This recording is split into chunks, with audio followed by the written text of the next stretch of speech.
وقل رب زدني علما. Un hadith de Abdullah ibn Omar, toujours, le fils de Omar ibn al-Khattab. Écoutez bien les frères et sœurs, soyez très attentifs. Tous les hadiths que je cite là, ils sont très très importants. Ce sont des hadiths qui nous incitent à aider les autres avec sincérité, en recherchant l'agrément d'Allah, en recherchant la satisfaction de ton Seigneur. Le prophète, il a dit, sallallahu alayhi wa sallam, Al-Muslimu akhul muslim.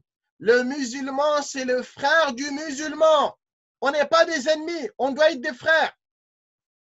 Des vrais frères. Il y a beaucoup de frères parmi vous, les frères. On n'est pas de même père, même mère. Mais on s'aime en Allah subhanahu wa ta'ala. Il y a plein de frères. Moi et eux, on s'est connus dans le sentier d'Allah. On s'est connus par rapport au tawhid, par rapport à la sunna, par rapport au cours, par rapport à la religion. Et notre amitié, notre fraternité, alhamdulillah, elle est solide. Qu'Allah l'augmente, j'espère, dans le futur. C'est ça. Même ton frère musulman, il est encore plus proche de toi que ton frère de sang. Ton frère de sang qui n'est pas un musulman, ce n'est pas ton frère. C'est ton frère de sang, mais ce n'est pas ton frère de fraternité. Et le frère de fraternité, c'est encore plus important. Les compagnons, c'est comme ça qu'ils étaient. Ils étaient frères de fraternité. Pourtant, beaucoup parmi eux, ils n'étaient pas frères de sang, mais ils étaient frères de fraternité. Donc, on continue. Le prophète sallallahu alayhi wa sallam, il a dit Al-Muslimu akhul muslim. Le musulman, c'est le frère du musulman. Donc, si c'est ton frère, qu'est-ce que tu dois faire? Le prophète il a dit La yazlimuhu.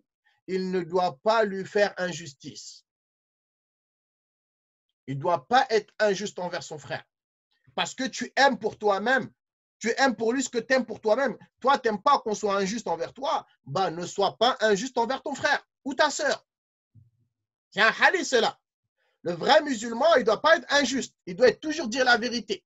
Même si c'est toi qui es en tort, tu dis c'est vrai, c'est moi qui ai en tort. Mais tu ne dois pas faire du mal à ton frère. Le prophète, il a dit Wala yuslimuhu. Et tu ne dois pas le trahir, ton frère. Ton frère musulman, tu ne dois pas le trahir. Le prophète, il a dit écoutez bien ici. Qala wa man kana fi hajati akhihi kana Allahu fi hajatihi. Le prophète, il a dit, c'est lui qui œuvre pour satisfaire les besoins de son frère. Tu œuvres pour satisfaire le besoin de ton frère ou de ta sœur. Le prophète, il a dit, Kana Allahu fi hajatihi. Allah, il satisfera tes besoins. Toi, tu aides les autres, bah Allah, il va t'aider toi. Tu aides ceux qui ont des problèmes, bah Allah, il va t'aider à régler tes problèmes, toi, mon frère et ma sœur. Mais si toi, tu penses qu'à toi, ah bah tu verras le résultat. Mais tu penses aux autres, tu t'inquiètes pour les autres, tu aides les autres, tu nourris les autres, tu enseignes les autres, bah Allah il va faire de la même manière avec toi. Allah il n'est pas ingrat. Allah il est reconnaissant, subhanahu wa ta'ala. Le prophète il a dit وَمَنْ كَانَ فِي حَاجَةِ أَخِيهِ. Celui qui est dans le besoin de son frère, كَانَ اللَّهُ فِي حَاجَتِهِ. Allah il sera dans ton besoin, mon frère et ma sœur. Le prophète sallallahu alayhi wa sallam il a dit, écoutez bien, وَمَنْ فَرَّجَ عَنْ مُسْلِمٍ كُرْبَةً. Celui qui dissipe une peine, une tristesse ou un fardeau à son frère musulman dans la vie d'ici-bas, le prophète alayhi salam il a dit فَرَّجَ اللَّهُ عَنْهُ كُرْبَةً مِنْ كُرُبَاتِ يَوْمَ الْقِيَامَةِ. Allah il dissipera, Allah il te soulagera d'un fardeau de certains péchés le jour de la résurrection.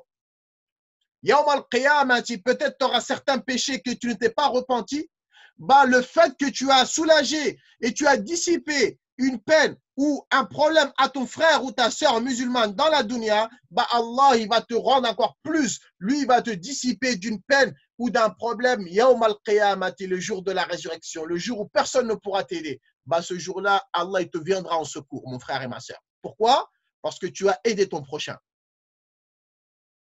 Le prophète sallallahu alayhi wa sallam, il a dit وَمَنْ سَتَرَ مُسْلِمًا. Celui qui couvre les défauts de son frère musulman.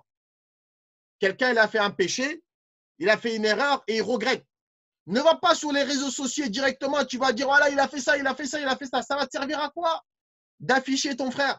Ça va te servir à quoi de dire au monde entier, il a fait une erreur, il a volé, il a ci, il a ça? Non, Si tu sais qu'il a fait, prends-le à part et parle-lui, mets-le en garde. Attention, mon frère, ce que tu as fait, c'est haram, c'est pas bien, c'est comme ci, c'est comme ça, mais il ne faut pas l'afficher.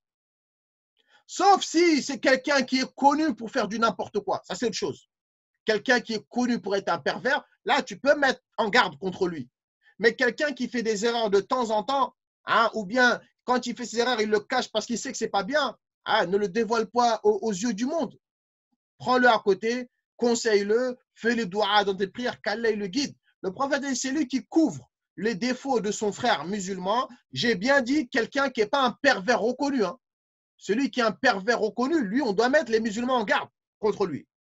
Le prophète a dit, qu'est-ce qui va se passer?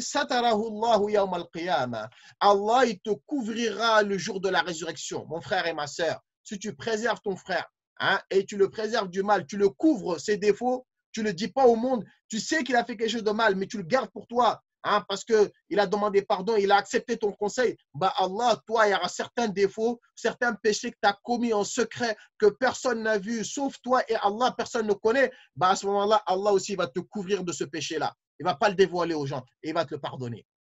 La solidarité, les frères. La solidarité.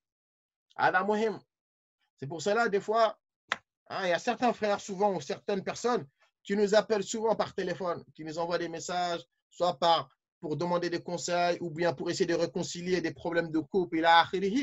Hein? Et certains nous demandent, ouais, mais vous n'êtes pas fatigué, hein? Des fois, c'est fatigant. C'est vrai, c'est fatigant.